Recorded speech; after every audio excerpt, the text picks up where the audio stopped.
Well, my good people, my reasonable listeners and viewers all over the world, I appreciate you for at least watching and viewing our channel Independent TV 7. And now we bless God that things and good things are beginning to come to pass, and rather some of the persons that are doing evil, things fall apart is their name.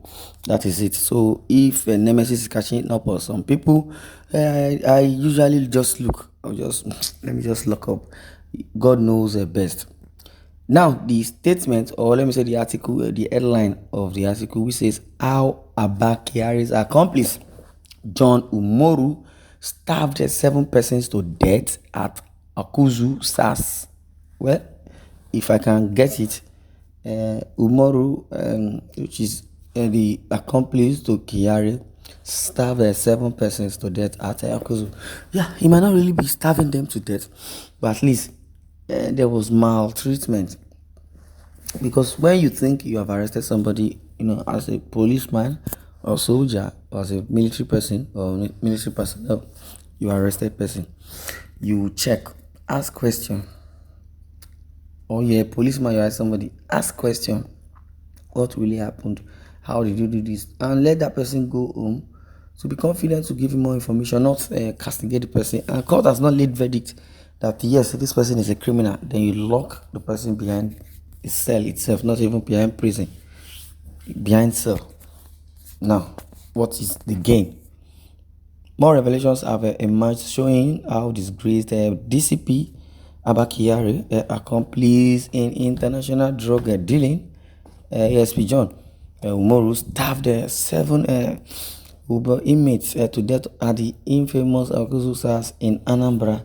But Umoru was among the officers arrested and handed over to the National Drug Law Enforcement Agency NDLEA for complicity in the 25 kg drug scandal, according to Damian Ugu, a former researcher with Amnesty International.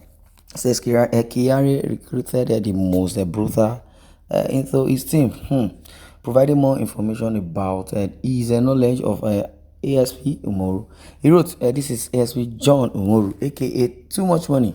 He's a former SARS officer attached to the notorious SARS SARS units rather until when things turned around in Akuzu and all over Nigeria, in Anambra State and all over southern state. Well, he says I came across his name in 2017 while documenting the case of one miracle para a 23-year-old young man who was arrested on 13th February 2017 in Akuzu, Anambra State, over a stolen phone and laptop.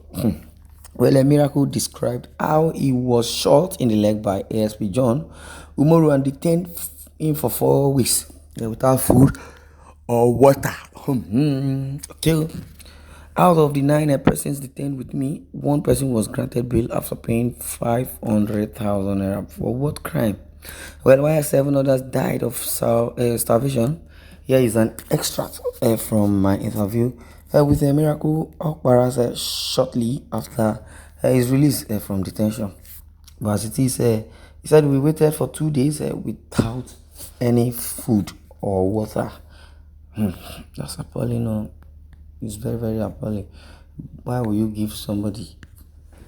Okay, no, you don't even give them food, let alone say water. So let's look up to God.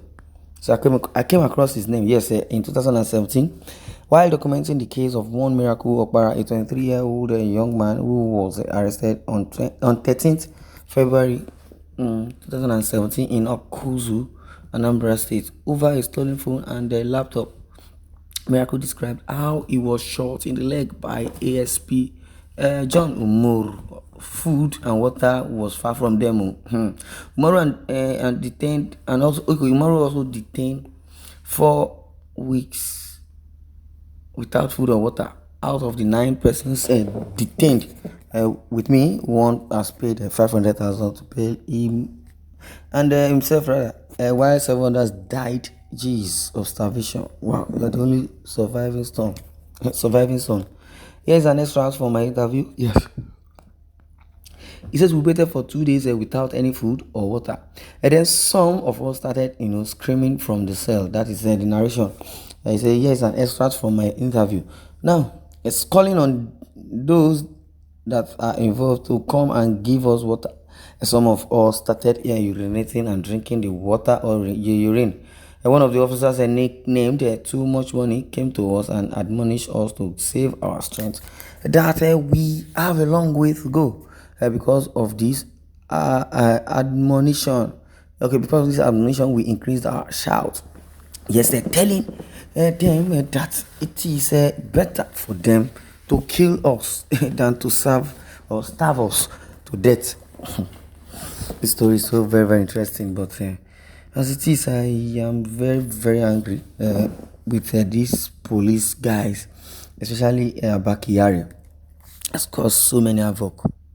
Well, when he continued, he said they told us that they would love to watch us die.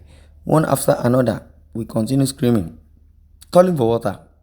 Then the officers went and brought a tear gas and sprayed it on us. But the effect was not much. We continued wailing. They brought another type of tear gas, a powdered tear gas, tied it to a wrapper and released it on us. They then locked the passage gate, leaving us to choke to death. What happened? What did I do? Well, it was terrible. According to the storyline, all my fellow inmates collapsed. Some were foaming from the mouth. I was the only one conscious, but the effect of the gas was bending my neck and twisting my two hands. We were in that condition for 3 days. On the third day, they came to check whether we were still alive. When they found that we were still breathing, though the tear gas dried almost all the waters in our system, making us very, very weak. Yes, we now continued begging them to give us water, even in drops. But they refused and told us that they would watch us die one by one. Some of us who had money hidden inside our boxers begged them to go and collect it to buy us water. And then the station officer of the state, the station officer in that station came and asked us whether we came into this world with any clothes. We said no. He asked us whether we would go in any clothes when we are leaving this world. We said no. He then left without saying any further words to us. Yes, it was then we realized that it was a death sentence. After that week, one of us, Ifeanyi, was granted bail after the family paid huge money. We were now 9 inmates left in the cell. Before the end of the second week, 4 of the inmates died. Okechukwu, Uche Chukwu, and Chinedu. Oh my God. The corpses were usually left with us in the cell till the next day before they were evacuated. During the third week, 3 persons also died: Ngrima, Victor Azubike, and Ojoto. Each of them died. Died and was left in the cell till after 1 day before it was evacuated, except Ojoto, whose corpse remained in the cell for 3 days and even started decomposing in the cell before it was removed. When they took the corpse of Ojoto, I was hearing their voices ranging. This one has decayed. There is no need taking him to Okuzu. Let's bury him here. Then I managed with the little energy left in me and stretched and was peeping through the tiny window and saw them where they buried his corpse beside the soccer pit at the back of their station there in Nene. Mr. Ugu noted that a miracle Okpara was saved from imminent death when his family contacted the Anambra State-based indefatigable human rights lawyer, Justice Uche Ijoma, who intervened and facilitated his release. Wow, and that was how he was being saved. This storyline is long, but I believe there is a point there. Yes, the face of the man has been shown, but notwithstanding, these things do they happen to Abba Kyari. So, yeah, he might say nah, IPOP, but it's not IPOP directly. but wetin carry you go their state go dey misbehave. You reach person land, you suppose carry one leg up, you carry the two leg bam, you don't know anything. They say you be super cop. Well, this is super cup. Yes, go and super cup because you're going to take the super cup where Real Madrid and Barcelona they play. They go give you for United States. So FBI will give you the real super cup. So have a good day. Yes, you are listening to Independent TV 7th. Well, Nigerians, God will bless you. Those are the real Nigerians. I believe God will bless us all. Well, and don't forget to press the bell icon so that you can get more notification on these articles. Thanks for listening and God bless you.